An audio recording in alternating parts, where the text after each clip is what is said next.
Et bonjour veilleurs, bonjour veilleuses, j'espère que vous allez bien. Donc vidéo vraiment faite très rapidement, en plus là il va quasiment faire nuit, donc on va se dépêcher. Et donc je me posais la question hier de, en fait, depuis quand est-ce que ce projet-là existe? Depuis quand est-ce que j'ai lancé Fréquence Citoyenne Française? Et en regardant bien, dans la chaîne YouTube, enfin sur la chaîne YouTube, bien, je me suis rendu compte que la première vidéo que j'ai mise en ligne, elle date du 28/02/2017. Donc en fait aujourd'hui, officiellement, ça fait 5 ans que le projet existe, enfin que le Fréquence Citoyenne Française existe.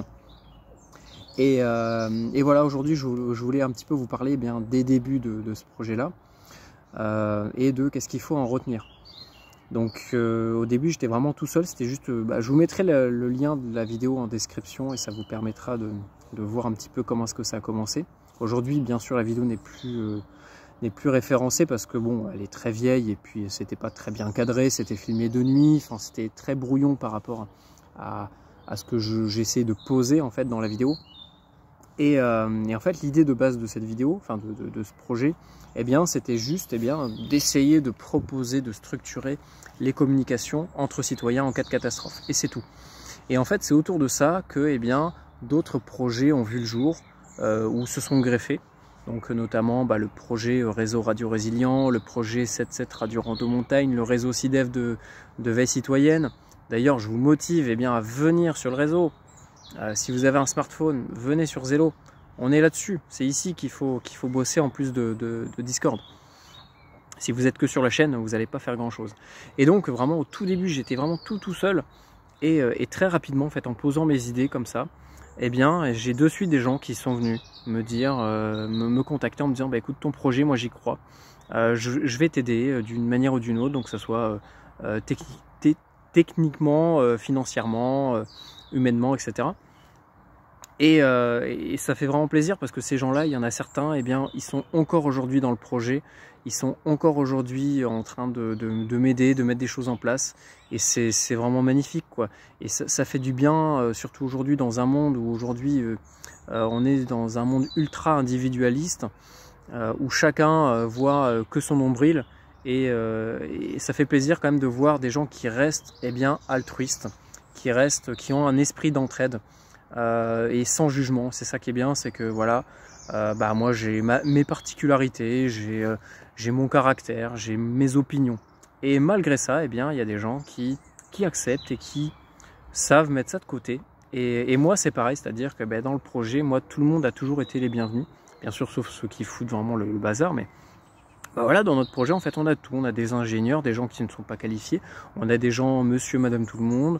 On a des gens qui peuvent, par exemple, avoir des handicaps, que ce soit moteur, oui, au niveau de leur corps, au niveau cérébral, au niveau de plein de choses. Je pense que tout le monde a sa place. Et si eux, en plus de ça, ils peuvent contribuer, se rendre utile, c'est génial.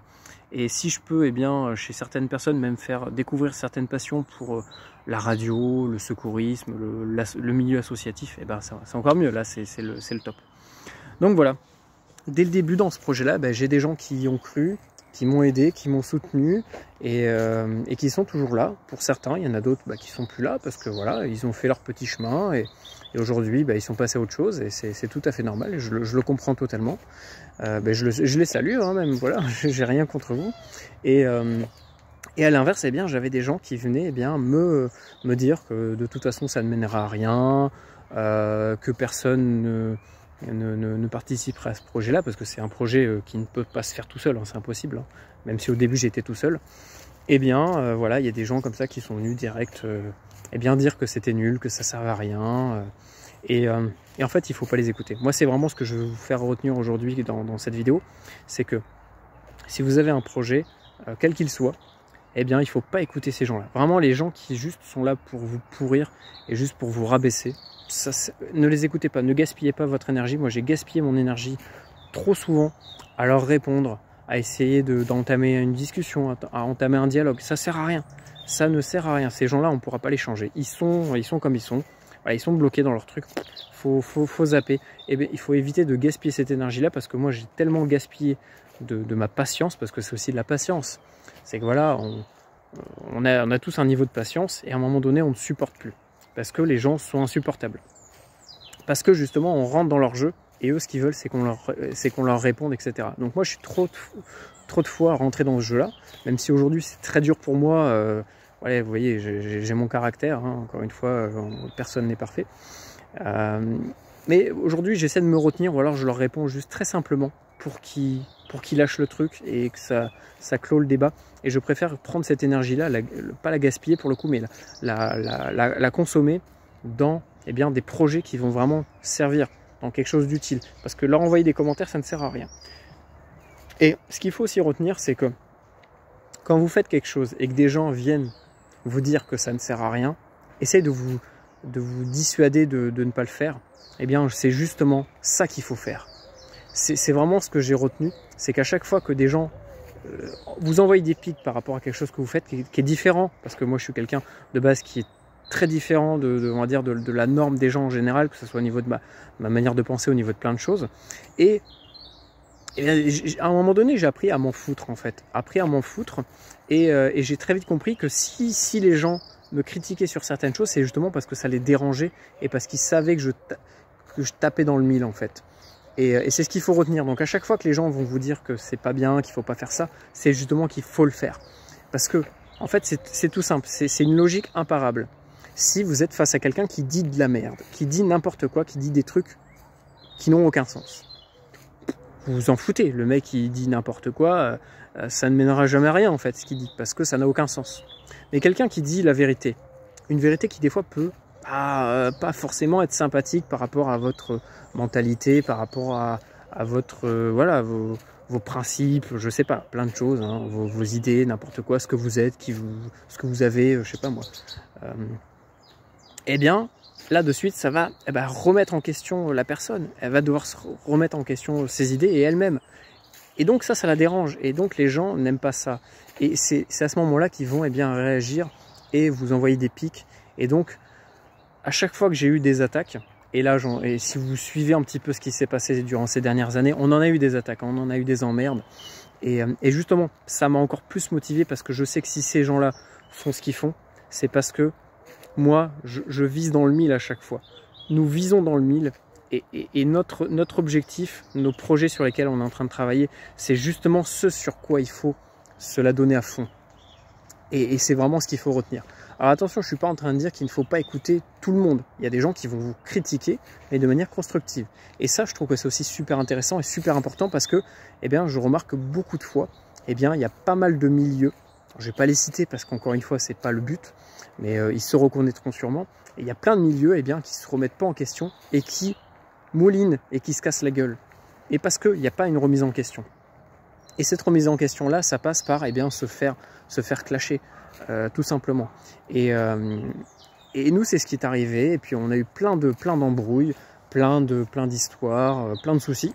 Mais justement, ça m'a permis, en plus de ça, de m'améliorer. Parce que c'est aussi ça qu'il faut se dire. C'est que si vous avez un projet, il faut écouter ces critiques-là pour en retenir des bonnes leçons et pour s'améliorer et changer ce qui ne va pas.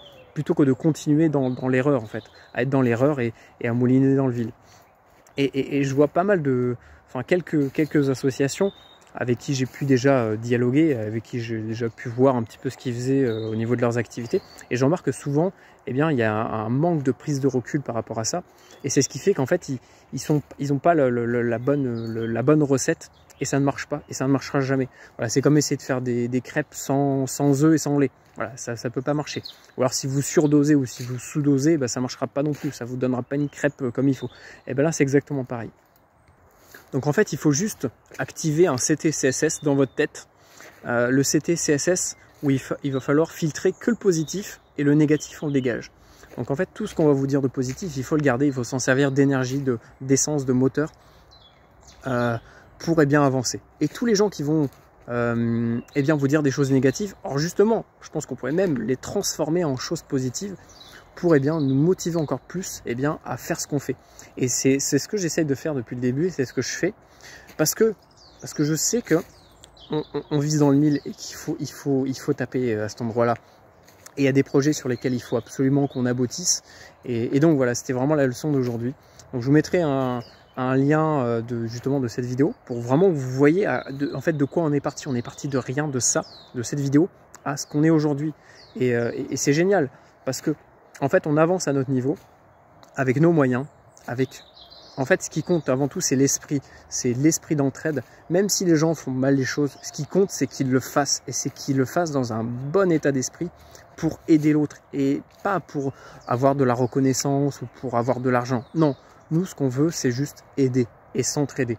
Et en fait, c'est ça notre moteur et c'est notre vitesse. En fait, il faut aussi trouver la bonne vitesse. Voilà, c'est comme un véhicule. Hein. Il y en a, ils roulent en Ferrari, mais il y en a d'autres, ils roulent en 2 chevaux. Nous, on est plus en 2 chevaux parce que il nous a fallu 5 ans pour vraiment nous établir, partir de rien jusqu'à ce qu'on a aujourd'hui. Et aujourd'hui, les gens nous font confiance. Les gens commencent à vraiment comprendre la pertinence de nos projets et commencent à vraiment contribuer à ces projets-là et à les faire avancer. C'est génial aujourd'hui de voir qu'il y a des dizaines de personnes qui travaillent dans plein de projets différents et qui les font aboutir. C'est super, quoi. Vraiment, je ne peux que vous remercier tous, même les gens qui ont été négatifs par rapport à nous. Vous nous avez servi à encore mieux avancer. Donc aujourd'hui, voilà, 5 ans après, le bilan, on a l'association 7-7 Radio Rando Montagne qui a été créée. Bon, pour l'instant, elle est en stand-by parce que le but, c'était surtout de bloquer ce nom par rapport à l'histoire qu'il y avait eu. Fréquence citoyenne française, c'est en cours. Il faut juste que j'attende la réponse de la préfecture. Donc, c'est pour prochainement. Donc, ça aussi, c'est en cours. On a le site web 7-7. On a les chaînes YouTube qui sont lancées. On a des gens qui commencent à un petit peu créer du contenu visuel, audiovisuel et visuel au niveau des images. On a plein de choses qui vont arriver et c'est super. Voilà, il y a des gens qui nous font du don de matériel, du don. Encore là tout à l'heure, il y a des gens qui m'ont dit tiens, moi j'ai des antennes, je peux t'envoyer des antennes. Il y a des gens qui nous font du don d'argent, du don de tout, juste de votre soutien, quoi. La carte qu'on a mis, la carte interactive, il y a je crois plus de 40 000 personnes qui l'ont vue. La chaîne YouTube, on est plus de 3500 dessus. C'est sur l'Instagram, on est plus de 1000. C'est génial, quoi. C'est génial, vraiment. Le Discord, en tout, on est plus de 500. Alors, attention, je dis pas qu'il y a 500 membres actifs, mais en tout, il y a eu 500 personnes qui ont participé ou qui continuent de participer au projet, aux décisions, au vote, à la vie tout simplement du groupe, du projet. Et c'est génial, quoi. Vraiment, je suis super content. C'est le meilleur des cadeaux, quoi, au bout de 5 ans. Voilà, vous voyez, c'est sur du long terme. Il faut comprendre que ça tombe pas tout cuit. Ça tombe pas tout cuit et que malgré les chutes, en fait, il faut savoir se relever et se relever pour être encore plus fort et encore plus avancé. Et vraiment, c'est la leçon que je veux vraiment vous donner dans cette vidéo-là. C'est que vraiment, vous voyez, il nous a fallu 5 ans pour en arriver où on est aujourd'hui. Mais ce qui compte, c'est avant tout le chemin, en fait. Pas forcément le résultat final, même si c'est une satisfaction en soi, c'est une fierté en soi de se dire, voilà, on a réussi tous ensemble et sans avoir besoin d'aide de personne d'autre en fait que nous-mêmes. Et ça c'est super. Voilà, maintenant on a même des partenaires, on est partenaire Retevis. J'espère sincèrement qu'il y aura d'autres partenaires qui vont arriver plus tard. Donc ça montre que les gens nous font confiance et que voilà, ce qu'on fait, ça c'est pertinent, même s'il y a toujours des gens qui viennent un peu désolé du terme, mais nous chier dessus. Mais c'est pas grave, il faut qu'on fasse abstraction, voilà. Donc voilà, si vous voulez tout simplement continuer à contribuer, vous savez déjà ce qu'il y a à faire. Si vous voulez tout simplement rejoindre le réseau, ça va être sur Zello. Donc je vous mettrai encore une fois ce qu'il faut chercher sur l'application Zello. Donc nous on est là-dessus, hein. Moi je suis là-dessus toute la journée, je suis en veille, donc voilà. Et si vous voulez participer à la mise en place du réseau de veille, c'est sur le Zello. Si vous voulez participer aux différents projets, c'est sur le Discord, enfin les Discord aujourd'hui, puisqu'il y a actuellement 3 Discord qui sont gérés par FCF. Donc le FCF, hein, tout simplement, le noyau, on va dire, la ruche. Le 7-7 Radio Rando Montagne, qui est un projet FCF, hein, qui a été créé par FCF en 2018-2019. Et Réseau Radio Résilient, qui vient d'arriver et qui dépend également de Fréquence citoyenne française. Voilà, donc vous savez ce qui vous reste à faire. Et puis vraiment, ne lâchez rien si vous avez des projets. Je vous dis le nombre de fois où dans ma vie, plein de gens m'ont dit non, ça il faut pas que tu le fasses, ça servira à rien. Et en fait, voilà, je vais vous donner un exemple, un plus jeune. J'avais essayé de commencer à mettre en avant les radios numériques. Au tout début, hein, tout début. Je crois que j'étais l'un des premiers à avoir fait une petite chaîne là-dessus. Tout le monde me disait mais non, c'est du numérique, c'est de la merde, ça servira jamais à rien, tout le monde s'en fout. Aujourd'hui, le DMR c'est un incontournable. Bah ouais, mais voilà. En fait, il faut jamais les écouter, ces gens-là. Parce que si vous si vous écoutez ces gens-là, bah, il faut rien faire, en fait. Je vais finir sur une phrase que j'ai vue récemment. Je vais essayer de la sortir correctement. Donc c'était: il ne faut pas, par peur de ne pas y arriver en un seul jour, ne rien faire du tout. C'est exactement ça. Ça prend du temps. Ne vous dites pas que... Dites-vous bien que ça prendra jamais qu'un seul jour. Rome ne s'est pas fait en un jour. Tout comme tout le reste. Eh bien, là, c'est pareil. Ne vous dites pas que voilà, vous allez le faire, tac, de suite, ça va fonctionner. Non, il faut le temps, il faut bien réfléchir, il faut penser à tout. Il faut se remettre en question, même par rapport à notre approche, à comment on communique auprès du grand public. Et c'est comme ça qu'on arrive à faire aboutir un projet, à sensibiliser, à toucher un maximum de gens. Et c'est ce qu'on est en train de faire petit à petit, à notre échelle, à notre niveau, à notre vitesse. Mais on y arrive. Voilà, moi je suis patient, je suis quelqu'un de très très patient.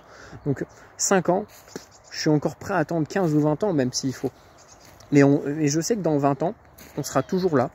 Et on sera un monstre, on sera un mastodonte dans le monde de la radio. Et tous ceux qui auront participé, je vous le dis maintenant, là, entre vous et moi, vous serez des précurseurs, en fait. Vous serez des pionniers par rapport à des projets citoyens, par rapport aux communications radio et autres. Aujourd'hui, les gens ils nous prennent un peu pour des rigolos, voilà, des gens random qui s'amusent qui font jouer avec des talkie-walkie. Mais vous verrez dans 10 ans, dans 15 ans, ils tiendront plus le même discours. Voilà, c'était le petit cadeau du jour. Voilà, j'espère que ça vous a plu. Puis n'hésitez pas, voilà, le Zello, le Discord, aidez-nous, soutenez-nous. Et puis je vous dis à une prochaine. Salut!